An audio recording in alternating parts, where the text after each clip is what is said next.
All right. Hello, folks. Welcome to week 4 of our pre-1865 American Literature Survey.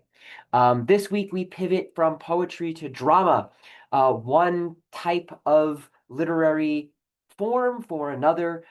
Like poetry, drama is to be read aloud, perhaps more obviously because it involves actors on a stage. So, without further ado, let's do a little bit of contextualization for early American drama. Okay, so first, we're going to have another opening question for this lecture. So I want you to pause the lecture here and answer this question first. Have you ever been to a live play, live theater? It doesn't have to be professional. It could be like when you were in high school, your school put on a play. It could be and anything, right? Like, have you ever been to a live performance of a play? If so, what was that experience like? If not, what do you imagine it is like? Um, have you seen like fictional representations of like maybe characters in a movie going to a play, right? Like when you imagine what it must be like to watch a play, any play in general, what do you think? But if you have seen a play live, tell us what it was like. Okay, so answer that question and then we'll move forward with the lecture. Okay. So a couple things, some points about reading drama in general. First of all, I say this phrase all the time when I'm teaching. Performance always exceeds the printed page. What that means is when you read a play is not just a text. The text of the play is what you read, but the play itself exceeds the printed page because a play must be considered as a live performance with bodies and actors on a stage where you can hear voice inflection, where you can see gesture, where people can sing, where an actor could have a cold one day and their voice could sound different. Where someone could forget a line and say a line differently than the way it is in the script, right? So plays exceed the printed page. Performance always exceeds the printed page, and you cannot study drama without that fundamental principle in mind. And what that also means is that when we come to the idea of what we do in English classes, or what we do in the discipline of literary studies, or the practice of literary criticism, and we do that thing that we call interpretation, we have to understand that when you are interpreting a play, any single scene is going to be interpreted before it gets to you as an audience. So what that means is the writer of a play has something in mind when they write the dialogue, but also this very same dialogue can be interpreted differently by different actors. When I've taught Shakespeare in the past, in a past career of not past career, past job of mine, same career, I would teach Shakespeare's play The Tempest, and I would show video clips of because Shakespeare is a playwright whose plays have been performed so many different times and there's so many different interpretations. I would show videos of actors performing the same scene twice in a row where they were interpreting in one of them the characters to be more angry at each other, and in the other the characters to be more frightened. And so, depending on how you interpret how the characters feel, you're going to change how you deliver the lines. Um, this also goes with the role of the director. The director reads the play and directs the actors how to perform, and the director's interpretation of the play is also going to affect how it's performed. So, going to see a live performance of the same play in two different um, contexts is going to give you two different performances, even though the text is the same. So that's something to keep in mind when you're interpreting plays is that like the live performance could go different. So you have to think about actors' bodies and voices, the fact that it's live, which means mistakes can be made. A curtain could fall when it's not supposed to. Um, an audience member could shout during the performance, right? Like anything can happen at the theater. And so that makes it different from reading a novel. Um, and then oh, I should tell you what you see here is not from something from our class. These two images are, and you can see in the caption, are two different actors, one in 1978 and one in 2017, playing the character El Pachuco in the play Zoot Suit, one of my personal favorite plays. I teach it in my American Literature 2 class. So if you take my American Literature survey on after 1865, Zoot Suit is a play we read in that class, and it's absolutely fantastic. But you can see how um, I like this image for a slide on reading drama, but because you can see a live actor in front of a stagnant newspaper, and the contrast between a body on stage versus printed words on a page. So I just kind of like that contact, that contrast, pun intended, on on thinking about how to read drama, right? So that's why I include that image, even though we're not reading Zoot Suit in this class. Okay, this slide is a little bit about general stuff about early American theater, and I've included here an advertisement for the single most popular play in 19th century America. It is the dramatic version of Uncle Tom's Cabin, which was the most read novel in 19th century America. So Uncle Tom's Cabin is a novel written by Harriet Beecher Stowe in the mid 19th century. It it is the most widely read novel in America in the 19th century. Abraham Lincoln himself reads it and talks about it as affecting his views on slavery. Later, I'm going to refer to Uncle Tom's Cabin throughout the semester. I'm not going to make you read it because it is very, very long, and there's no way we can get through it in a semester as a 2000 level English class. But I'm planting the seed here to let you know it's such an important novel to 19th century America that I'm going to refer to it many times over the course of the semester, because other texts that we do read will be affected by that novel. And so while we're not looking at the play version of it in this class for our lecture on early American theater, I'm including this image because Uncle Tom's Cabin was one of the single most important pieces of early American popular culture. So that's why that's there. So some things about early American theater. It was popular entertainment. So it wasn't just rich people at the theater, even though we get that scene in the contrast where Charlotte is talking about how her and her friends go to the theater and they flirt and they have a good time. And it seems like it's this description of like kind of like the upper class going. In reality, American theater was popular entertainment for people of all classes to show up. So that's something to keep in mind when you think about who's watching these plays. I should also say something that's really relevant for early American theater, and that is directly relevant to the contrast, is that there were two major obstacles for early American theater. One was religious.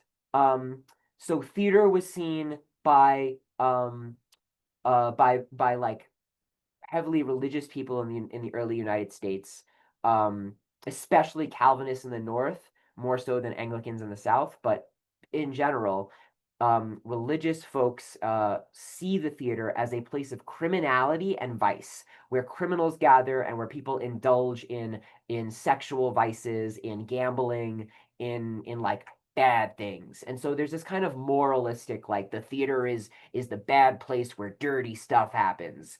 Um, and so that's like this idea that makes early American theater a tough business, or like it makes early American dramatists like Royal Tyler have to overcome that to succeed.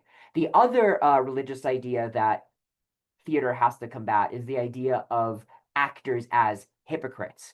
The entire profession of acting was seen by Calvinists and other less prominent forms of Christians as an inherently sinful profession, because an actor for their profession essentially is a liar.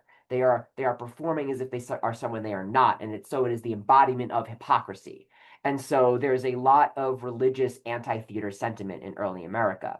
The other thing to the other obstacle to early American theater is political, and that is and the contrast directly addresses this.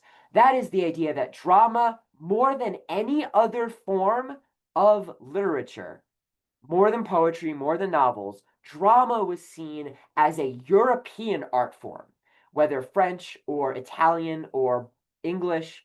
Um, drama was seen as the realm of Europeans. And so it was seen if you were a proud American patriot, you wouldn't go to the theater because that was pro-European, right? Um, you can think back to Freedom Fry's discourse if any of you in the class were around then. But this idea that American literature didn't include drama because drama was European. And so those are two religious and political like obstacles towards American theater success. Now, this gets at the political controversy here of like American literature can't include drama because drama is European, gets at a central theme in our course. Unlike American literature two, which is the course that if you take with me is after the Civil War, um, where after the Civil War, the United States solidifies into the idea of being a singular country. I talked about this briefly in class earlier, where pre-Civil War, a lot of the time the grammatical form is these United States are, like plural. And then after the Civil War, where the North and South are united after the war ends, you get the United States is singular. And so in the kind of early years of the Republic, there is a real question of what the nature of the country is. And so the question, what is American literature, is actually a question in formation still, right? So whereas I described in the very first lecture of the semester that college professors and scholars who are debating about American literature in the late 20th century have debates about what in the past constitutes American literature. Do we include Emily Dickinson? Do we include Zitkala Shah? Do we include Suisun Far? Do we include Walt Whitman, right? Like these questions of who do we include that come later? That's different from in the moment of early America asking, what is American literature while America itself is still in formation, right? And so the question of like, is American theater American literature? Like, is actually happening in real time. And we're going to go through a lot of moments in early American literary history in our class where this question recurs. So we're going to come back to this, especially when we get to Emily Dickinson and Walt Whitman in a few weeks. Okay, more stuff in early American theater. First, some vocab words that you need to know. If I gave out quizzes, these would be vocab terms on the quiz. So early American theater is almost uniformly melodramatic in its acting style. But in terms of its genre as like literary genre, it's dominated by comedy and melodrama. And because we're reading the contrast, I specifically said comedy of manners. So to go through those two quickly before I get to the third bullet point under matters of genre. Melodrama, today, in like today's parlance, we call something melodramatic almost as an insult. Like if you call something melodramatic or you call somebody melodramatic, you're kind of talking like you're saying something negative about them or negative about the show. Um, Usually meaning overly sentimental, or like overly emotional. But what that comes from is in the 19th century and earlier, melodrama was a fairly value neutral, just simple descriptor of a kind of literature, or in the theater's case, a kind of acting. And so in the theater's case, because of the infrastructure of the theater, actors often um,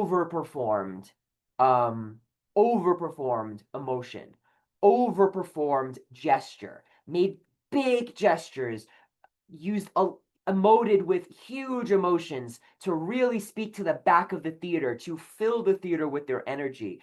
And so it would wind up making stage plays not necessarily feel like watching real life because actors weren't trying to act like real people in real life. They were trying to really zhuzh it up to make a performance. It was very much like everybody understood this is a performance. This is not an actor trying to be like, this is like what real people are like, the real human psychology, right? And so nowadays we often look at stuff like that in a negative light because realism has kind of taken over as the dominant serious form of art since the early 20th century. But before the 20th century, the dominant form for many types of literary work and artistic work was melodrama. Um, so in the theater, you would refer to a play as melodrama that was a little bit more on the tragedy or serious side, usually involved singing. Um, Now, while the acting style would still be melodramatic, the genre for the contrast would more accurately be called comedy, and more specifically be called comedy of manners, which very generally is this long-standing tradition of a traditional genre of comedy where characters, often in the upper class or aspiring to be in the upper class, kind of make ridiculous mistakes because of social norms and expectations. It often involves miscommunication where I say something and the person who listens to me like mishears me and spreads a root and unknowingly spreads misinformation, right? And so laughter ensues as characters trip over each other and intentions are misunderstood and information is misleading and oh no, who's sleeping with who? And then okay, everything's made right in the end. Ha ha ha ha. Very old style of comedy in theater. There are comedy of manners traditions in Italian theater, in English theater. Shakespeare writes a number of comedy of manners plays. Um, and so the contrast is very firmly in the comedy of manners tradition. And as I said for the third bullet point, realism as a way of thinking about performance develops slowly and doesn't take hold until after the Civil War. Some matters of the stage. One thing here is that in this time, acting is dominated by the star system. Just like we have celebrities today as movie stars, there were celebrity theater actors. And in the contrast, one of the most famous actors of the time was cast as Jonathan, not Manly, who you might think. So while Manly is the literary center of the play, the performative center of the play is actually Jonathan, who is played by far the most famous actor, this man named Thomas Wignell. And so Thomas Wignell was the name on the marquee that would draw audiences. One of the ways this affects early plays is that because like superstar actors dominated the economy of the stage, it meant that theater, like the theaters themselves, in the terms of their business side, couldn't afford to pay many other like big name actors. And so oftentimes when you read old theater, old drama, old plays, you might come away thinking like only one or two of the actors is really fleshed out. All of the only one or two of the characters is really fleshed out. All these other characters are really flat. They're really one-dimensional. Well, that's because the playwrights were writing plays where only one or two of the characters were going to get like big actors who would have the time and space on stage to develop their character. And so the other characters were basically stock types that were used to fill in and allow the star to shine. So that's something about the literature and like how we interpret like, oh, this is a complex character, this is a flat character, that's directly impacted by the business model of stars dominating the theater. I should also say here that there's not enough time I could do a whole lecture on this, but early American theater was a really dangerous working environment for women in particular. There were more parts for men than women in terms of actors, but women were often dominating the stage in roles as dancers and extras. And women who worked in the theater worked under constant threat of various forms of violence and harassment that made this line of work extremely dangerous for women in early America. Um, so yeah, and it's a business. You have to sell tickets. Okay, and this is the last slide of information. So some points about the contrast. First, it is a play that is in some ways about forming what it means to have patriotism in a young, unformed country. And that is done by a major contrast with Europe. So while you're reading the contrast, I want you to be thinking about how is this play articulating a sense of Americanness through a contrast with Europeanness. And I want you to really think about that as a central theme of the play. Some things to notice about gender, class, and race in the play, right? So I want you to notice the solidification of gender norms and the alignment of masculinity with American patriotism, right? There are definite ways in which the play is not uniformly when all the male characters are good and the women characters are bad. The play very clearly is looking at Maria in a good light, wants the audience to admire Maria as a woman, but the play is also very invested in certain rigid forms of gender roles and is very invested in aligning American patriotism with its character Colonel Manley and a certain form of masculinity. Um, Also, notice how the characters navigate class, both social and economic class. And notice that sometimes the material realities of economic class aren't this exactly the same as the social realities of social class and how characters perform their class, right? Think about again going to the theater to be seen flirting with people and going to the theater as much about being seen as seeing the play. And of course, race. Like this is a play that just takes for granted that black people are inferior, right? It is a casually racist play. Jonathan is really upset when Jessamy calls him a servant because Jonathan interprets that as you're saying I'm like a black person. Um, and so like the play is just casually racist. Um, Quick note to say, it is always a fallacy to say the statement, well, that's just how everyone was at the time.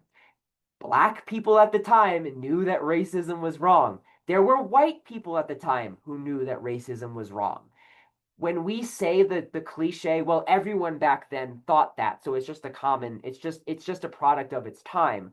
That is factually incorrect because in every moment in history where there was some kind of unjust hierarchical system, there were people alive who believed that the system was unjust. So it was never the case that everyone just was racist or everyone just was sexist. As long ago as the 17th century, Anne Bradstreet knew it was bullshit to think that women couldn't write poetry. Phyllis Wheatley in the 18th century knew it was bullshit to think that black people were less intelligent, right? Like, so when you think about the play and you think, well, of course the play is racist, it's old, everybody was just racist in that time. Recognize that that is a fallacy that you are taught growing up or that our culture teaches all of us as a way of excusing the injustices of the past. It was never true that everyone was simply on board with injustice. That in no point in history is that true. As a matter of fact, not as a matter of like being provocative here, just raw facts on the ground. I hope that you're reading last week of Bradstreet and Wheatley is serves as like hard evidence that people exist that know that injustice is injustice. So that's an important thing to put out there as but again, I don't want the takeaway from the play to be like, oh, this play is bad because it's racist and sexist. Like it is. Um, so what? So how does that affect what the play is saying about American patriotism? How does that affect the way the play works? Um, like the question how is always more interesting than the obviousness of whatever isms you see in a text, right? So really dig in and try to think about something other than yay good or boo bad when you're thinking about older texts. Finally, this play is an obvious satire. And as always, good satire punches up instead of punching down. It's why it is funny for the jester to make fun of the king. It is not funny for the king to make fun of his poor subjects who are hungry and don't have food. That's just mean, right? So a lot of scholars talk about the contrast as a double satire. The two groups of people being made fun of are one, what's called the bon ton or fashionable high society. We talk about this in class where the opening scene of the play is very clearly making fun of like fashionable New Yorkers who are more concerned with appearance and gossip than they are with like wholesome goodness.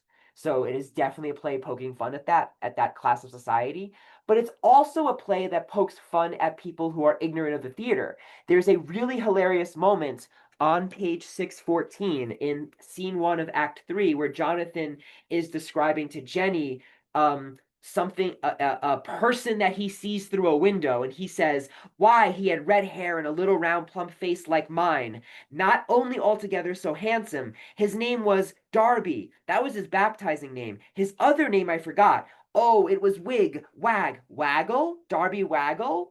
And in that moment, the audience would have been cracking up because what's actually happening in that moment in the play is Jonathan doesn't understand that, like, Jonathan thinks he peeped into someone's house, but what he actually did was he saw a performance of a play called, I think, Darby's Folly. I might have the name wrong, where the actor Thomas Wignall is playing a character named Darby. And remember, the actor playing Jonathan is Thomas Wignall. So the theater goers, the audience, would have been watching a person they knew as Thomas Wignall pretending to be a character who didn't understand that he was seeing the actor Thomas Wignall. It's a hilarious joke in a joke in a joke, right? And so the play is making fun of people who are anti-theater who know nothing about theater. And so that's kind of the double satire of the play. Okay, so closing question for you for your last lecture response for this week. What do you make, and this is a really important question, like English class question. What do you make of Tyler using a classical European genre called the comedy of manners to craft a play arguing for the formation of a distinctly American culture that is specifically in contrast to European culture? That is, the comedy of manners is a classically European genre, right? We can trace it back to at least Shakespeare and actually even earlier than Shakespeare. Um, the audience would have recognized the comedy of manners as a European genre. And yet, Tyler chooses to use that European genre as a vehicle to make an argument for distinctly American patriotism. So saying something other than the simple statement, well, that's hypocritical. Cool, easy statement to make. Try to say something more complex, more layered. What do you really like? If you really have to think through it, if you really make yourself write a whole 5 sentences or more, what do you make of Tyler using that European genre to make an argument about American theater?